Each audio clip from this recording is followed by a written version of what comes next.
Bienvenidos a Abogadas al Rescate.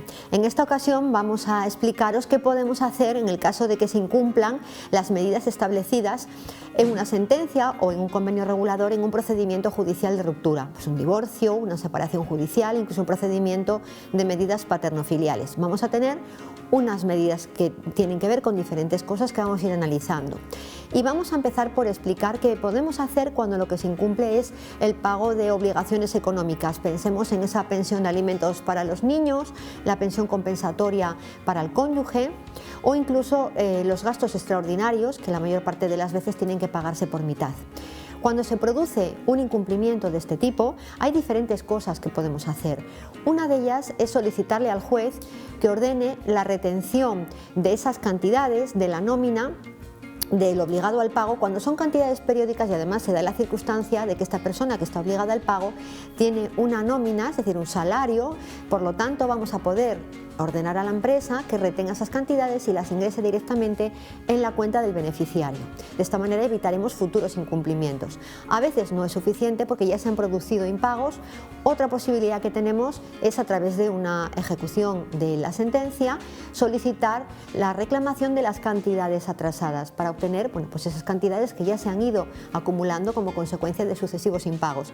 Y por último, Susana, también tenemos la posibilidad, cuando los incumplimientos son reiterados, de solicitar que el juez imponga multas coercitivas, es decir, multas que se van imponiendo de forma sucesiva hasta que se consiga el cumplimiento de las obligaciones. E incluso, Elena, estos incumplimientos reiterados de impagos de estas pensiones pueden dar lugar a un delito, con lo cual la cosa puede llegar a ser más importante y más grave. Y es que el Código Penal recoge este tipo de actuaciones como dentro del grupo de los delitos de abandono de familia. ¿Qué sería delito en este caso?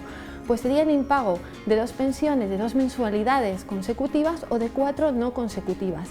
Y lleva aparejada una pena que empieza a ser importante, es o bien prisión de 3 a 12 meses o bien multa de 6 a 24 meses. Más además vamos a pedir el pago de lo adeudado. Y para iniciar este tipo de procedimiento, Elena, además basta la simple denuncia de la persona perjudicada. Sí, a veces es interesante utilizar esa vía, hay que valorar si utilizar la vía civil o utilizar la vía penal, pero no es el único incumplimiento al económico el que vamos a mencionar, porque también existe otro tipo de incumplimiento que tiene que ver con el reparto de los tiempos de estancia de los niños entre los dos progenitores, que se suele referir como incumplimiento de visitas. Hay que tener en cuenta que el tiempo de estancia con los niños no es solamente un derecho, que algunas veces hay tendencia a pensar que es un derecho del cual podemos disfrutar o no si no nos viene bien. Es un derecho, pero también es una obligación y como tal lo tenemos que ver, porque si no lo cumplimos podemos estar cometiendo una actuación que puede generar consecuencias legales. Dicho esto, tampoco podemos reclamar judicialmente por el más mínimo incumplimiento, por unos minutos de retraso, porque un día puntualmente suceda algo, pero habitualmente no sea así, ¿vale? Para que podamos reclamar judicialmente por un incumplimiento de los tiempos de visitas, tiene que haber una actuación que sea reiterada en el tiempo, que sea grave, ¿vale?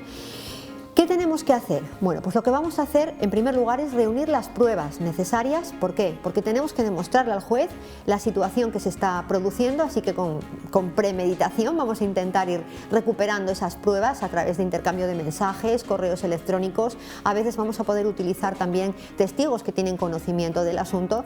Y luego, Susana, siempre recomendamos que antes de acudir a la vía judicial hagamos un requerimiento fehaciente previo, es decir, demos una oportunidad de que se cumplan estas visitas como se tiene que hacer, con la advertencia de que en otro caso entonces sí iniciaremos una ejecución de sentencia. Y vamos a imaginarnos que ese requerimiento no surte efecto, Elena, entonces sí que tenemos que acudir a la vía judicial, sí que tenemos que ir a la vía de ejecución de esa sentencia en la que se han establecido esas medidas o en la que se ha aprobado ese convenio regulador en el que se establecen esas visitas. Y aquí hay varias posibilidades. Efectivamente, ya vamos a tener un requerimiento judicial de cumplimiento. Si no se cumple, se van a poder imponer al infractor multas coercitivas, al igual que ocurría en el caso de los alimentos. Y también, en este caso, si la situación llega a ser más grave y se reitera el incumplimiento, a pesar incluso de las multas coercitivas, podemos estar incurriendo en un delito de desobediencia a esa orden judicial, o incluso, que esto ya sí que es más grave, más que nada porque implicaría una modificación de ese régimen de visitas o del sistema de custodia que está establecido, y el infractor podría verse perjudicado en ese derecho de ver, como decía Elena, de visitas. Si estáis pasando por un proceso de ruptura, no dudéis en poneros en contacto con nosotras.